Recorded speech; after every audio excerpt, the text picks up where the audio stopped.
할렐루야. 네, 엘로의 성가대 귀한 찬양 진심으로 감사를 드립니다.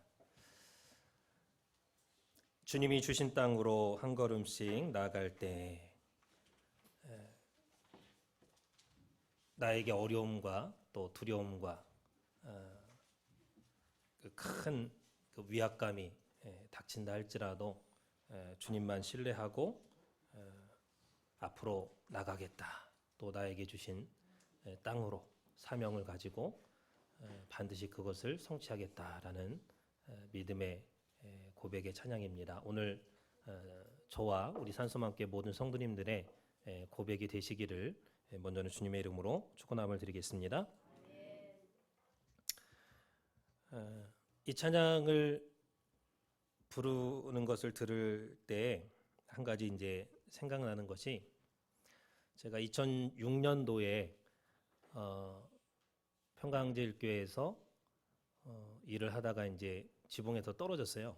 그래서 이제 3주 동안을 병원에 있으면서 허리에 이제 충격이 가니까 못 움직일 거 아니에요.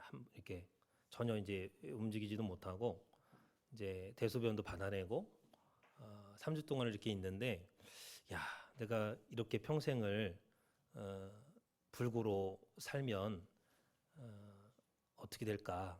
이제 그런 불안함과 그런 두려움이 이제 엄습하는 거예요. 왜냐면 화장실을 못 가니까. 조금도 막 이렇게 움직이질 못해. 돌아눕지도 못하고, 그냥 밥도 이제 내 스스로 누워 있을 때는 먹기도 힘들죠. 근데 그때 주셨던 그 영감과 찬양이 이 찬양이에요. 그래서 하나님 나에게 건강을 허락해 주신다면 하나님께서 허락해 주시는 땅으로, 허락해 주시는 사명을 가지고 내가 가겠습니다. 그리고 내가 순종하겠습니다. 다시 한번 또 이렇게 하나님 앞에 기도하면서 그 받았던 영감인데, 제가 2006년이니까 16년도, 지금 19년도잖아요. 지금 한 13년 후에 캐나다 산소맘교회 와 있습니다. 그래서 이 찬양 그냥 그 음만 들려도, 그냥 소리만 들려도 그 당시가 생각이 나면서 하나님께 그 간절히 기도했던, 또 소명과 사명을 생각했던 그 생각을 하게 됩니다. 저와 여러분도 하나님께서 저와 여러분을 불렀다라고 할 때, 오늘 말씀의 제목이 주인의 마음을 시원케 하는 기쁨의 사자가 되자. 그래서 하나님께서 부르신 저와 여러분이라고 할 때 분명히 사명이 있고 또 소명이 있는 줄 믿습니다. 그래서 찬양의 가사처럼 어떠한 산지를 또 사명을 주신다 할지라도 반드시 그것을 오르고 정복하고 마침내 승리하는 우리 산소맘교회 모든 성도님들 되시기를 다시 한번 주님의 이름으로 축원함을 드리겠습니다.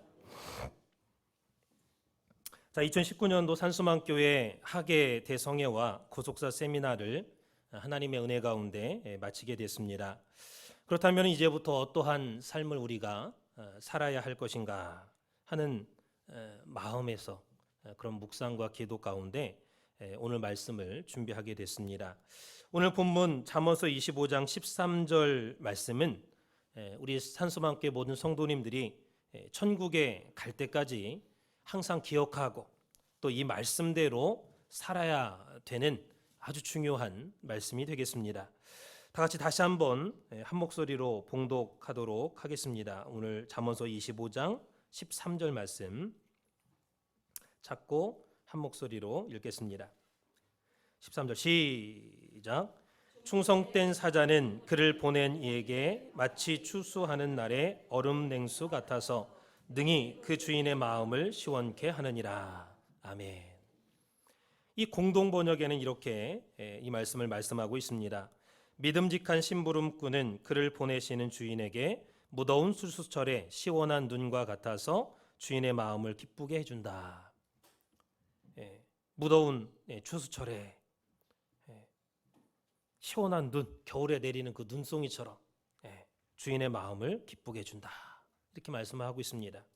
여기 충성된 사자는 할 때 이 사자라는 단어는 히브리어로 치르입니다. 치르. 뜻은 하나님의 말씀을 전하는 사람, 또 전하는 천사, 하나님의 말씀을 전하는 사람이나 천사를 사자다, 하나님의 사자다, 이렇게 성경은 말씀을 하고 있습니다. 그래서 이 하나님께서 보내주신 사자는 기계적으로 돌아가는 무미건조한 전달자가 아닙니다. 기계에서 음성이 이렇게 들려가지고 이렇게 하십시오, 저렇게 하십시오, 딱딱하게, 그런 무미건조한 전달자가 아니라는 거예요. 그래서 하나님의 사자는 하나님께서 말씀하시는 그대로 전하는 사람을 말합니다. 하나님께서 말씀하시는 그대로 전하는 사람, 거기 보태지도 않고 빼지도 않아야 돼. 하나님의 사자는요, 하나님께서 말씀하시는 거에다가 자기 생각을 보태도 안 돼. 또 하나님 말씀이 너무 어렵거나 또 너무 무섭거나 너무 저주의 말씀이라고 해서 함부로 빼면 안 됩니다. 그대로 전해야 돼. 그래서 하나님의 사자는 하나님의 언약을 기억하고 지키게 하는 거룩한 언약의 도구입니다. 하나님께서 약속한 그 언약을 생각나게 하고 지키게 하는 그런 언약의 도구가 된다라는 것. 그리고 하나님의 사자에게는 눈에 보이지 않는 하나님의 신적인 간섭이 있습니다. 신적인 간섭이 있어요. 그렇기 때문에 내가 하나님의 종이다, 내가 목사다, 내가 장로다, 내가 하나님의 사자다 라고 할 때 우쭐댈 필요가 없어요. 우쭐댈 필요가. 눈에 보이지 않는 영적인 하나님의 간섭이 있기 때문에 이 하나님의 사자는 자기 마음대로 행동할 수가 없습니다. 그런데 자기 마음대로 자기 생각대로 행동하고 말하는 사람이 있죠. 하나님의 사자라고 하면서 가짜 사자가 있습니다. 그래서 예를 들면 나라와 나라 간에도 나라를 대표하는 대사를 파견합니다. 그러면 그 대사가 한번 행동할 때, 한번 한마디 말할 때 그 나라의 위상이 올라가기도 하고 떨어지기도 하고 굉장히 중요하죠. 그 나라의 위상을 좌우하기 때문에. 그러므로 대사는 매사에 조심해야 됩니다. 그리고 하나님의 사자는 권위가 있죠. 그 다음에 능력이 있고 힘이 있고 하나님의 말씀을 순종할 때 보람이 있습니다. 보람을 느끼는 거예요. 성경을 보면 하나님을 향해서 반역하는 이스라엘 백성들이나 또 이스라엘 나라의 통치자들을 하나님께서 가만히 그냥 내버려 두지 않으셨습니다. 하나님의 사자를 보내가지고 때로는 경고하시고 때로는 심판하는 모습을 볼 수가 있습니다. 사무엘하 24장 17절 말씀을 보면 다윗이 하나님 앞에 인구 조사하는 죄악을 범했을 때에 천사를 보내가지고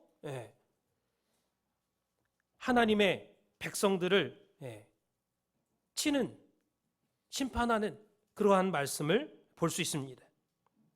사무엘하 24장 17절에 다윗이 백성을 치는 천사를 보고, 천사가 다윗의 죄로 말미암아 이스라엘 백성을 쳤어요.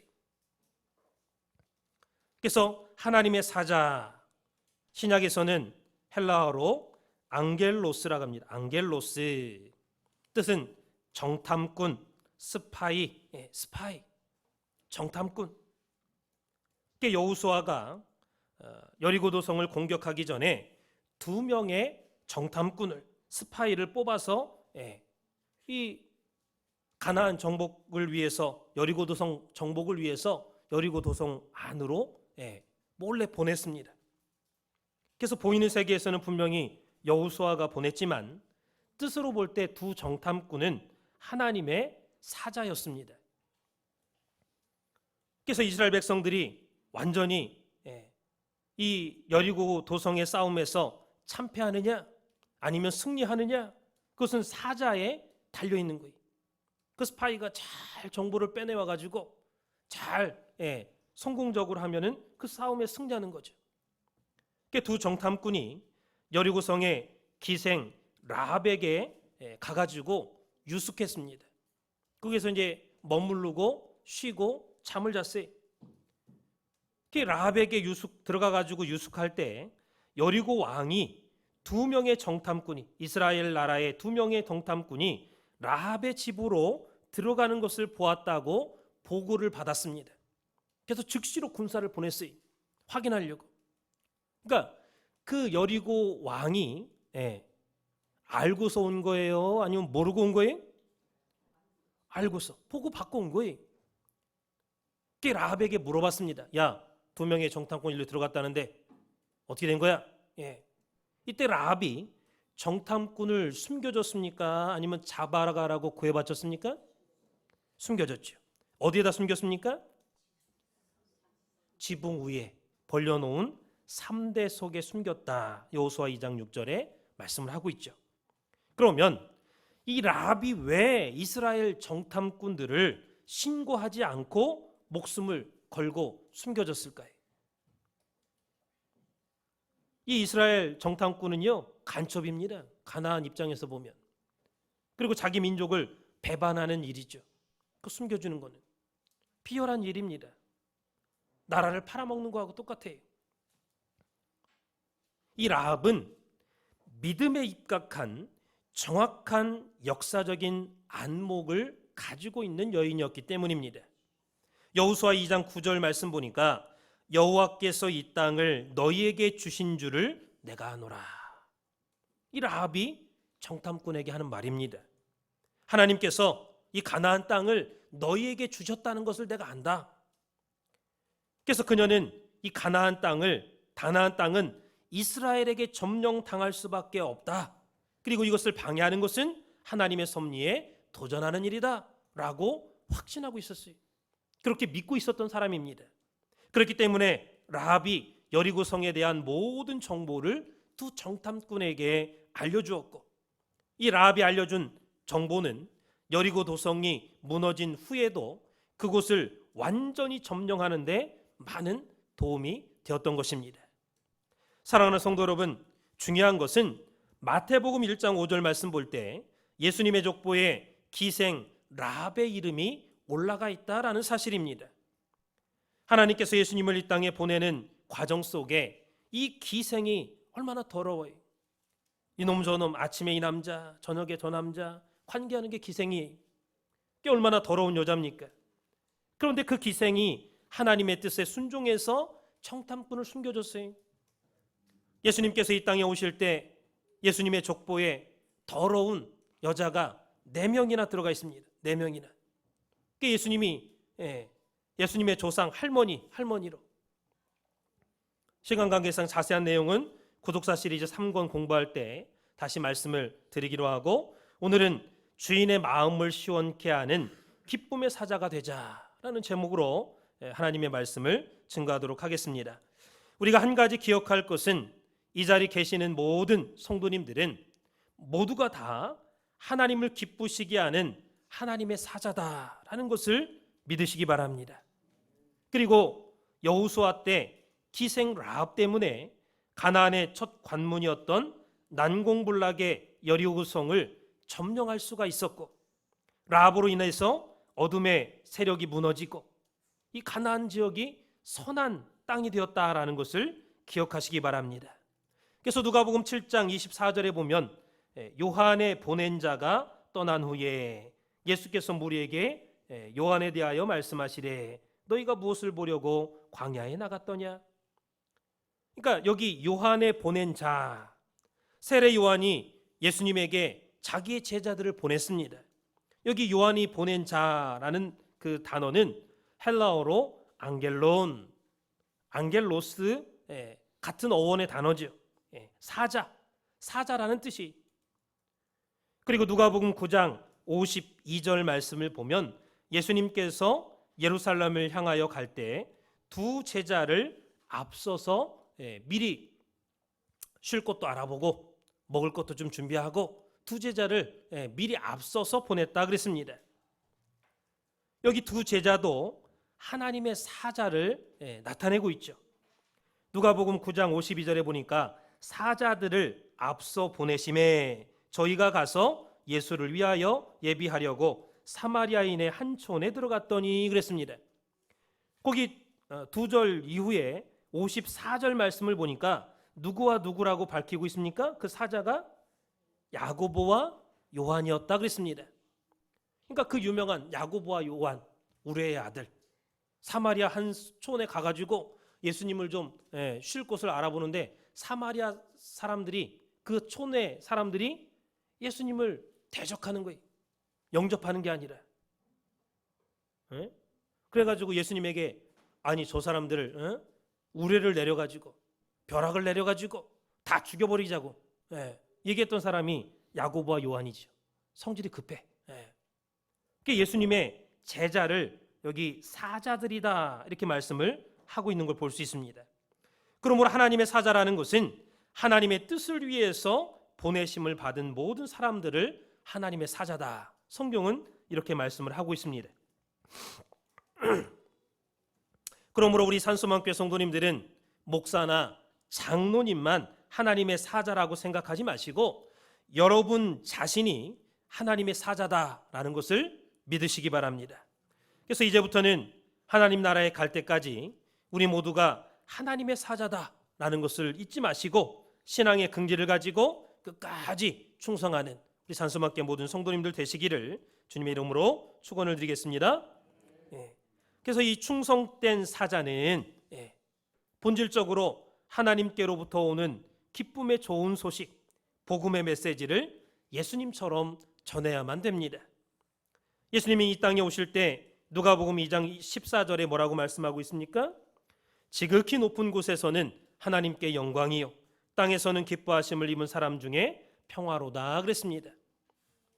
그렇다면은 충성된 사자는 어떤 사람이냐? 오늘 본문에 말씀하고 있는 충성된 사자는 어떤 사람이냐? 크게 첫 번째로 올바른 주인 의식이 있는 사람입니다. 올바른 주인 의식. 이 올바른 주인 의식이라는 것은 내가 주인이다. 주인이라면 어떻게 했을까? 내가 주인이다라는 생각을 가지고, 의식을 가지고 있는 사람을 말하는 게 아닙니다. 일반적으로는 주인 의식 하면은 내가 주인이다. 내가 주인 입장에서 이거 어떻게 할까? 이러한 생각을 갖고 있는 게 주인 의식이라고 생각하죠. 근데 여기서 말씀하고 있는, 오늘 본문에서 말씀하고 있는 올바른 주인 의식이라는 것은 나를 보내서 심부름을 시키는 주인의 의중, 주인의 생각이 이것이다 라고 하는 주인의 의식을 분명히 갖고 있는 사람을 말합니다. 그게 올바른 주인의 의식을 가진 사람이, 주인의 의식이 있는 사람이. 그래서 이 의식은요, 사람마다 공통된 같은 부분이 있고 다른 부분이 있어요. 그래서 의식을 국어사전을 찾아보면은 사물을 깨닫게 하는 마음의 작용, 즉 사상이나 감정이나 이론이나 견해, 이걸 의식이라고 합니다. 여러분 좀 어렵죠? 쉽게 제가 설명드릴게요. 어떤 사람이 교통사고를 당하거나 큰 충격을 받거나 해서 기절했습니다.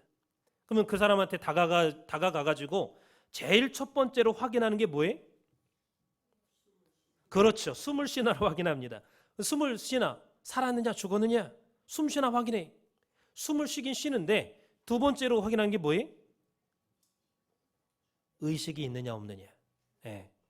이렇게 눈을 이렇게 한번 이렇게 까보죠. 제대로 나 보이냐? 내가 말하는 소리 들리냐? 의식이 있냐를 확인해. 의식이 있느냐를. 마찬가지로 주인의식 할 때는 주인이 생각하는 것, 주인이 판단하는 것, 주인이 보고 분별하는 것, 주인의 마음, 주인의 생각, 주인의 의식, 그것을 그대로 내가 전달받아서 그것을 가지고 있고 알고 있는 사람, 그것이 올바른 주인의식이 있는 사람이죠. 그래서 올바른 주인의식이 있는 사람은 주인의 의도를 압니다. 주인의 속마음을 알아요. 그렇기 때문에 자기 자신의 기분대로 말하거나 행동하거나 전달하지 않습니다. 주인의 마음과 의도를 알기 때문에 주인의 마음 그대로 전달하는 거예요. 그래서 주인이 원하는 소원을 그대로 전하죠. 이것이 바로 하나님의 사자입니다. 그래서 오늘 본문 잠언서 25장 13절에 충성된 사자는 그를 보낸 이에게 그랬죠. 이 말씀에 여러분들이 유의를 해야 됩니다. 여기 그를 보낸 사람은 지금 이게 잠언서잖아요. 잠언서 누가 썼습니까? 솔로몬 왕이 썼어요. 그래서 여기 그를 보낸이라는 것은 솔로몬 왕을 말합니다. 1차적으로 솔로몬 왕. 그래서 솔로몬 시대에 솔로몬 왕이 각 나라에 대사를 보낼 거 아니에요. 대사, 사자를 보낼 거 아니에요. 그래서 왕을 보좌하는 정치, 경제, 문화, 종교 각각의 책임자가 사자죠. 사자. 그래서 일반적으로 주인은 가정의 경우 누가 주인입니까? 자녀를 기르는 아버지와 어머니가 주인이지요. 자식들은 사자에 지나지 않습니다. 그렇다면 나라의 경우는 나라의 통치자가 주인입니다. 그리고 그 밑에 있는 모든 비서들, 모든 그 밑에 있는 비서들은 사자들이죠. 그래서 이 말씀을 드리는 것은 여러분이 오늘 본 말씀을 쉽게 깨달으라고 비유로 제가 말씀을 드리는 거예요. 그래서 성경에서 근원적인 주인은 만인간의 생사화복을 주장하시고 섭리하시는 모든 역사의 주인이 되시는 하나님을 가리킵니다. 성경에서 주인 하면 하나님을 가리키는 거예요. 하나님. 그리고 그 주인 되신 하나님께서 아브라함의 자손들을 구원시키기 위해서 오늘 각자 우리를 부르셨습니다.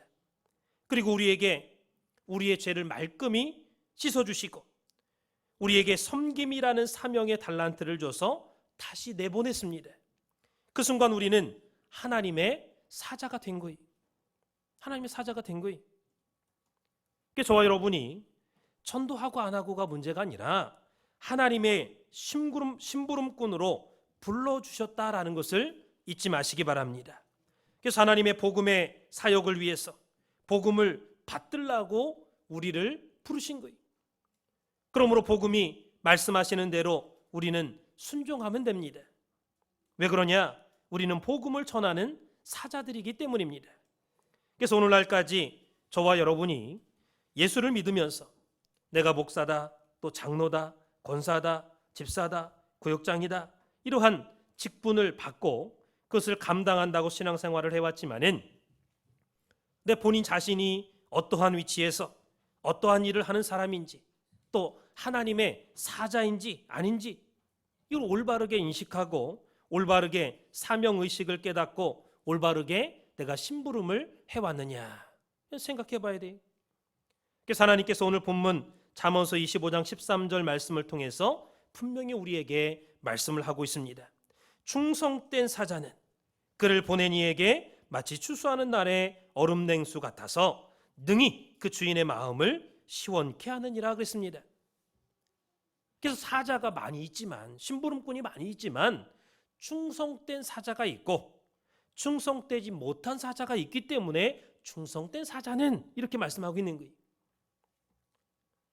그래서 보이는 세계에서는 그를 보낸 이에게 주인이죠. 주인이 보냈습니다. 솔로몬 시대에는 솔로몬 왕이 보낸 거예요. 그래서 이 하나님께서는 창조주시고 모든 존재의 근원이시고 주인이십니다. 통치와 섭리의 주인이시죠. 그래서 이 온 우주와 인간의 역사에 주인이 있다라고 할 때 그 주인은요 결코 우주와 인간의 역사를 방임하지 않습니다. 방임이라는 것은 마음대로 하도록 내버려 두는 것을 말합니다. 그냥 인간의 역사가 이 온 우주가 자기 멋대로 그냥 막 충돌하고 자기 멋대로 이렇게 멸망하도록 내버려 두지 않습니다. 방임하지 않는다 그 말이. 하나님은 자연히 계신 분이 아닙니다. 우연히 계신 분도 아닙니다. 영원부터 영원까지 스스로 계신 분이죠. 누가 있으라 해서 있고 누가 하나님 되라 해서 하나님이 되신 분이 아닙니다. 만세전부터 태초의 상고부터 존재하는 주인이 바로 하나님이에요. 하나님. 그러므로 오늘 우리 산수만교회 성도님들은 나를 불러주신 그 주인 되시는 하나님을 똑똑히 알아야만 되겠습니다. 그래야 하나님의 사자로서 하나님의 심부름꾼으로서 올바로 내가 심부름을 할 수가 있다라는 것입니다. 그래서 우리가 하나님의 사자로 부름을 제대로 심부름을 제대로 하면 그 따르는 보상이요 어마어마한 거예요. 어마어마해요. 하나님께서 이 지구상에 쌓아둘 수 없을 정도로 엄청난 보상을 해주신다라는 것을 여러분이 믿으시기 바랍니다. 그냥 인간의 내가 누구를 모시고 있다, 누구 밑에서 내가 일하고 있다, 그 사장님이 내가 일을 열심히 했을 때 다달이 그냥 내 생활할 수 있는 생활비 정도 준다, 그 정도가 아닙니다. 하나님의 심부름을 할 때 하나님의 마음에 맞게 충성되게 그 말씀대로 순종하면요 엄청난 보상을 해주시는 분이에요. 그래서 우리의 주인이신 하나님은 만복의 근원이시죠. 만복의 근원, 우리를 행복하게 해주시는 행복의 근원자십니다. 저와 여러분들이 예수를 믿으면서 소원이 있잖아요. 하나님께 기도하잖아요. 그 소원의 근본 해결자가 바로 하나님이라는 거예요. 하나님. 그래서 기도할 때마다 하나님, 내 마음의 소원은 이렇습니다. 하나님은 나의 소원의 근원이시고 모든 것의 모든 것이 되시는 하나님이시오니 나의 소원을 들어달라고, 나의 소원을 해결해달라고 이렇게 믿고 기도하면 반드시 응답이 복된 장막이 같이 쏟아진다라는 것을 믿으시기 바랍니다. 그래서 하나님은 생명의 주인이시죠. 여러분들이 잘 살기를 원합니까? 오래 살기를 원합니까? 여러분들 살기를 원합니까? 생명의 주인 되신 하나님을 의지하시기 바랍니다. 그리고 죽어도 다시 사는 부활의 주, 또 죽지 않고 영원히 사는 변화의 주인 되시는 하나님을 붙잡으시기 바랍니다. 그래서 충성된 사자는 주인의 마음을, 주인의 뜻을 똑똑히 깨달아야 돼. 똑똑히 깨달아야 돼. 주인의 마음과 뜻을 모르면서 하나님 앞에 기도해봐야, 하나님 내 아들 공부 안 합니다. 하나님 내 남편 고집불통입니다. 하나님 내 딸이 시집 나갔습니다. 아무리 기도해봐야 응답이 없어요. 하나님의 뜻을 먼저 알아야 돼. 주인의 마음과 뜻을 똑똑히 깨닫고 기도해야 돼.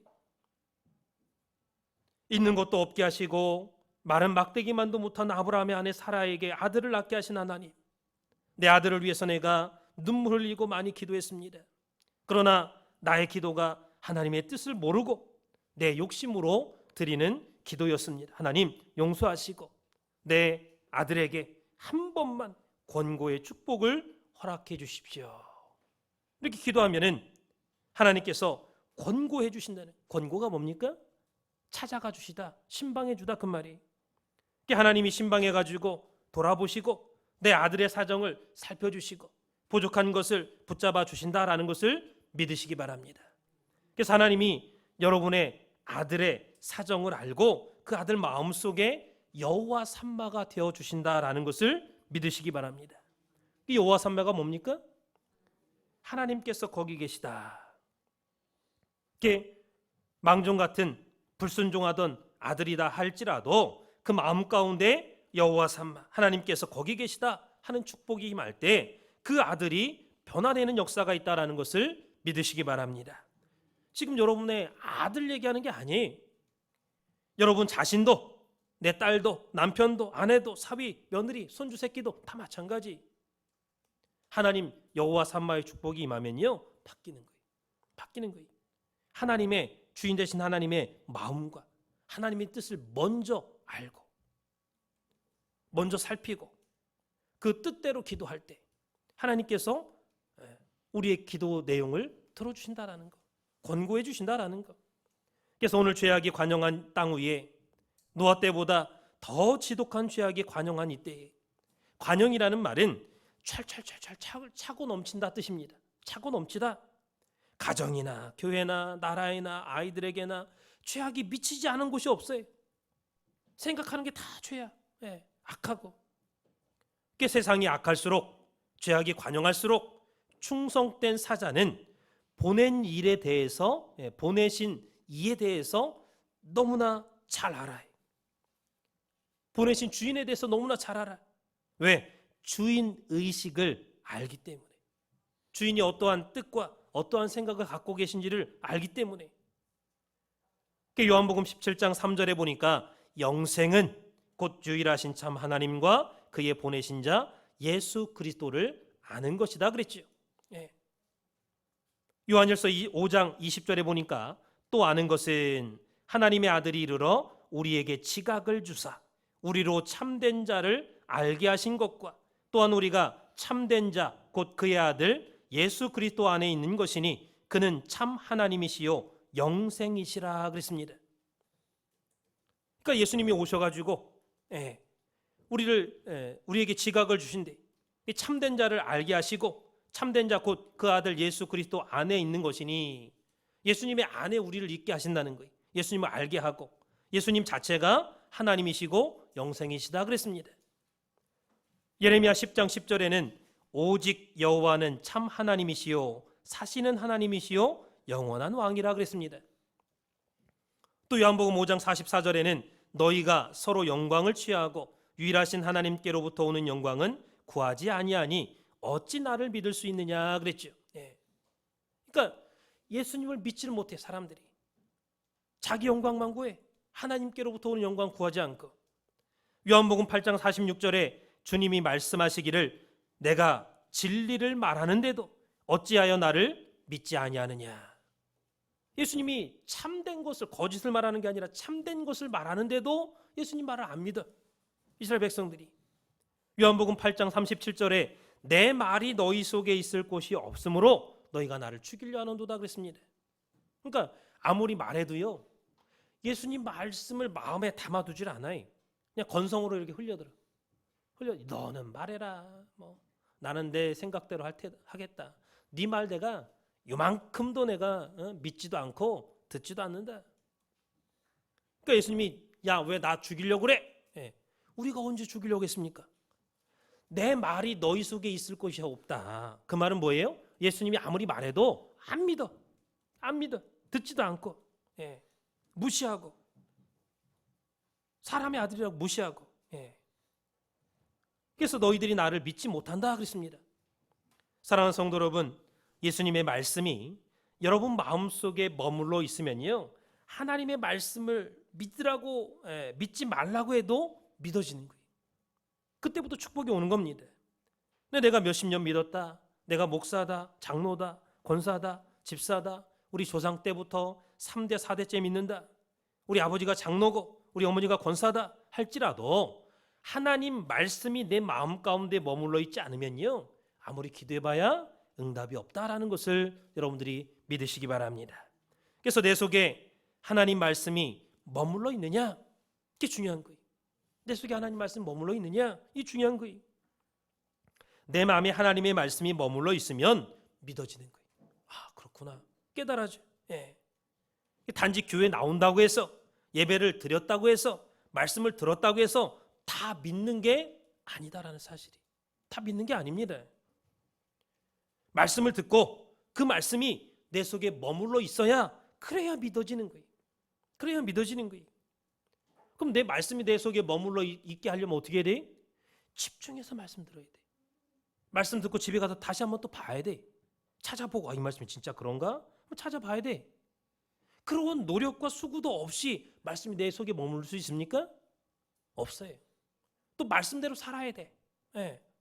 내 생각대로 내 감정대로 화냈다가 내 마음에 안 들면 기분 상해했다가 그거 다 고쳐야 됩니다. 왜?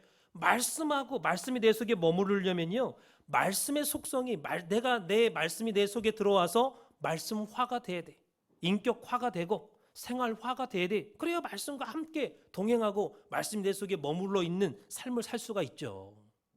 말씀하고는 정반대의 내 생각과 고집과 내 뜻대로 자꾸 주장하고 그렇게 살려고 하면요 말씀이 불안해서 내 속에 못 있어. 야 나는 너하고 좀 살 수가 없다.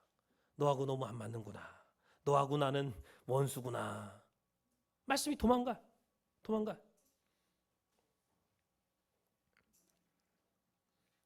그래서 여러분이 복 달라고 하나님 앞에 기도하지 않아도요 하나님 말씀이 여러분 마음 가운데 머물러 있으면 하늘 문이 열려 축복의 문이 열립니다. 그러한 역사가 있다라는 것을 믿으시기 바랍니다. 그래서 하나님의 말씀이지 어느 목사나 신학교 교수가 말하는 게 아니. 하나님 직접 말씀하신 겁니다. 요한복음 15장 7절 말씀 볼 때도 너희가 내 안에 거하고 내 말이 너희 속에 거하면 무엇이든지 원하는 대로 구하라. 그리하면 이루리라 그랬습니다. 우리가 예수님 안에 거하는 게 뭡니까? 하나님 말씀대로 사는 거예요. 하나님 말씀이 내 속에 거하면 무엇이든지 원하는 대로 구하래요. 그럼 이루리라 그랬습니다. 요한복음 5장 38절에도 그 말씀이 너희 속에 거하지 아니하니 이는 그의 보내신 자를 믿지 아니함이니라 그랬습니다. 그 말씀이 우리 속에 거하지 않는 것은 보내신 자를 안 믿어. 예수님을 안 믿어. 아무리 주일날 설교해봐야 안 믿어. 그러면 말씀이 우리 속에 거하지 않는다 그 말이. 하나님 말씀이 우리 마음속에 머물러 있으면 그때부터 그 가정이 피기 시작하는 거예요. 망종 같은 아들이 순종하고 효자가 되고 딸도 효녀가 되고 그러한 축복이 있다라는 것을 믿으시기 바랍니다. 사랑하는 성도 여러분, 바른 의식을 가지시기 바랍니다. 이 바른 의식이라는 것은요, 사명의식을 말합니다. 사명의식. 그래서 오늘 본문 13절에 충성된 사자는 그를 보낸 이에게 마치 추수하는 날에 얼음 냉수 같아서 능히 그 주인의 마음을 시원케 하느니라 그랬습니다. 그렇다면은 우리가 신앙생활을 통해서 우리의 주인 되신 하나님께 그 하나님의 마음을 시원케 하고 있느냐? 시원케 하는 그런 신앙생활을 해왔느냐? 내가 남편 때문에 걱정하고 자녀 때문에 걱정하고 내 자신 때문에 걱정하고, 그러나 저와 여러분이 교회를 위해서 내 자식만큼 그렇게 걱정하고 관심 가졌습니까? 먼저 내 가족을 위해서 쓰고 남은 그 시간을 가지고 교회 나오진 않았습니까? 그렇게 해서는 주인 되시는 하나님의 마음을 시원케 할 수가 없죠. 집안이 어둡고 어려움이 닥치면은 하나님 앞에서 살려달라고, 하나님 해결시켜달라고 기도하잖아요. 이 시간 하나님께서 여러분에게 물으십니다. 너 나 믿은 지 몇 년이냐? 아니, 날이 바뀌고 해가 바뀌고 달이 바뀌어도 내가 언제 내 마음을 시원케 한 적이 있느냐? 내가 말씀한 말을 깨닫고 이 말씀을 믿고 좋아한 적 있느냐? 여러분이 애 낳으면은, 애 낳아가지고 1년 지나면은 그 아이가 이제 걸음마를 시작합니다. 이제 일어서가지고 혼자 이렇게 걸으려고 해. 이렇게 한 발자국 이렇게 뛰죠. 딱 한 발짝. 그러면 엄마가 얼마나 좋아해요? 아기가 이제 걷기 시작하면은, 아빠가 오면은 여보 우리 아이가 걸었다고. 걷긴 뭘 걸어요? 한 발 앞으로 내디뎠다 뿐이지. 근데도 그 모습을 보면서 부모는 어떻게 기뻐하는 거예요. 기뻐하는 거예요. 하나님의 마음도 마찬가지입니다. 우리의 신앙이 조금이라도 성장하려고, 변화되려고 노력하는 모습을 하나님 앞에 보일 때 하나님께서 기뻐하시는 거예요. 하루 이틀, 한 달, 두 달 교회 생활을 평생을 했어도 성장이 없고 그날이면 하나님께서 기뻐하시겠습니까? 그러니까 집에서 아내 걱정, 자식 걱정, 사업 걱정 하다가도 교회 나왔으면 하나님 앞에 다 내려놓고 기도해야 돼. 기도해야 돼. 교회 와서 까지도 퉁 해가지고 빚진 죄인처럼 얼굴이 밝지 못하고 찬송을 해도 건성으로 기도를 해도 간절함이 없으면 하나님께서 안 받으십니다. 내 마음에 단 하루라도, 단 한 번이라도 하나님의 마음을 시원케 해드리지 못한 내가 죄인이 아니냐 생각해 봐야 됩니다. 그래서 예를 들어서 예수 믿고 사업이 잘 되지 않아요. 내가 예수 믿고 신앙생활 하는데도 사업이 안 돼. 직장에서 내 마음대로 안 돼. 걱정이 될 거 아니에요. 안 되니까. 걱정되죠. 그렇지만은 교회 나와서 예배 드릴 때 모든 근심과 걱정을 내려놓고 말씀을 깨달아 가지고 기뻐할 때 하나님께서 기뻐한다라는 것을 잊지 마시기 바랍니다. 언제 우리가 하나님 말씀 깨닫고 기뻐하고 하나님 감사합니다, 의욕이 생겨가지고 말씀을 위해서 충성했냐? 그런 거예요. 충성했냐? 돌아봐야 돼요. 저와 여러분은 사자로 부름받은 사람들이, 하나님의 사자로, 심부름꾼으로, 포수가 총을 딱 겨누고 이렇게 목적하는 멧돼지를 잡겠다, 내가 뭐 새를 잡겠다, 딱 이렇게 집중해가지고 총을 겨누잖아요. 명중시키기 위해서.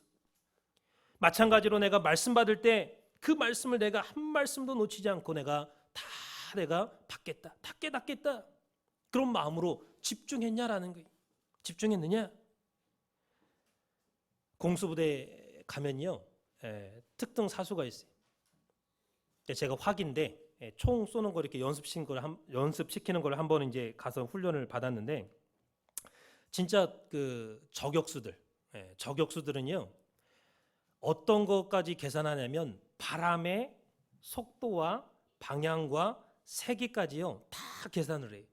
안개가 꼈느냐 안 꼈느냐, 바람이 세게 부느냐, 어느 방향에서 부느냐, 얼만큼 세게 부느냐, 그걸 다 계산합니다. 그래서 특등사수, 저격수는 한 방에 끝내야 돼. 한 방에.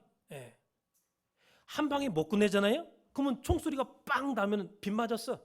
그럼 적들이 다 알아. 어디서 총 쐈는지 방향을 다 알아. 막 쏴댑니다. 죽는 거예요.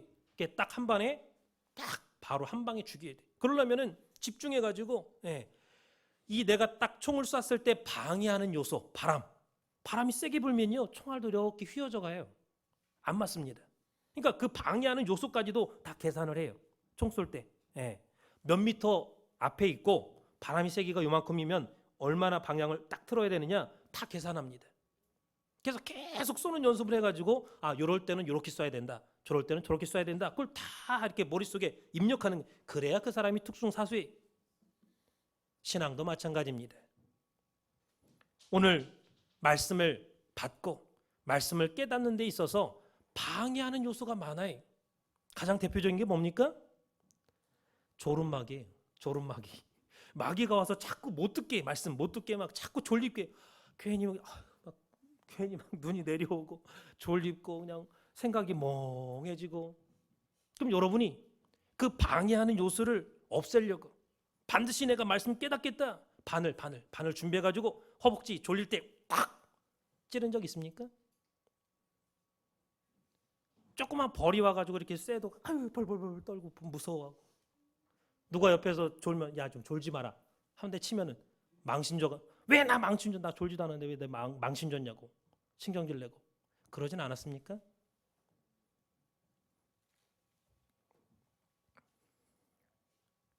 여러분이 정말 사모하는 마음으로 눈을 비비면서 말씀 받았냐 그 말이.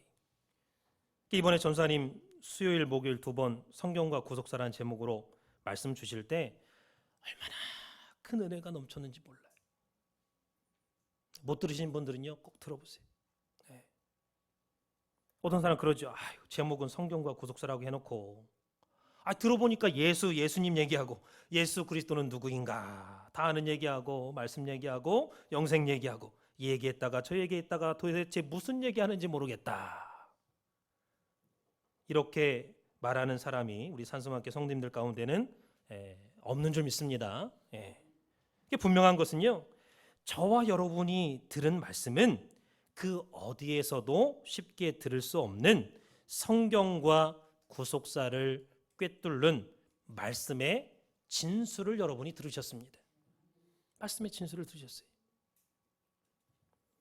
성경과 구속사는 두 가지가 같다고 그랬죠? 무엇과 무엇이 같다고 했습니까? 첫 번째는 주인공이 같다고 그랬어요. 성경의 주인공은 누굽니까? 예수 그리스도. 구속사의 주인공은 누굽니까? 예수 그리스도예요. 두 번째는 목적이 같다고 그랬습니다. 성경의 목적은 뭡니까? 우리를 영생시키기 위해서. 베드로전서 1장 9절에 믿음의 결국은 영혼 구원을 받음이라 그랬죠. 구속사의 목적도 뭡니까? 영생이, 영생. 그래서 예수 그리스도에 대해서, 영생에 대해서 자세히 한 말씀 요한 1서에 있는, 요한 2서, 요한 3서 있는 말씀 하나하나 찾아봤잖아요. 특별히 히브리 6장 2절에 도의 초보를 버리고 완전한 대로 나아가라 그랬죠. 근데 도의 초보에 얽매여 있는 사람이 너무너무 많아요. 3절에 뭐라 했습니까? 하나님께서 허락하시면 우리가 이것을 하리라 그랬습니다. 완전한 대로 나갈 수 있다 그랬습니다. 누구처럼? 아브라함처럼. 하나님께서 아브라함에게 10대 허락과 10대 명령을 주셨죠. 아브라함이 하나님께서 허락하신 거, 명령하신 거 온전하게 순종함으로 말미암아 완전한 대로 나갔어요.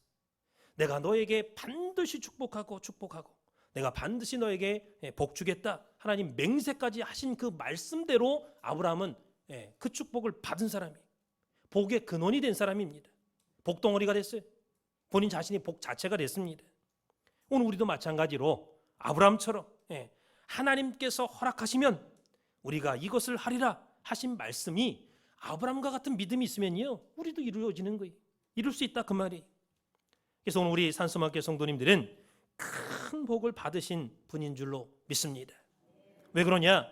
성경과 구속사의 핵심을 알기 때문에 바로 예수 그리스도와 영생.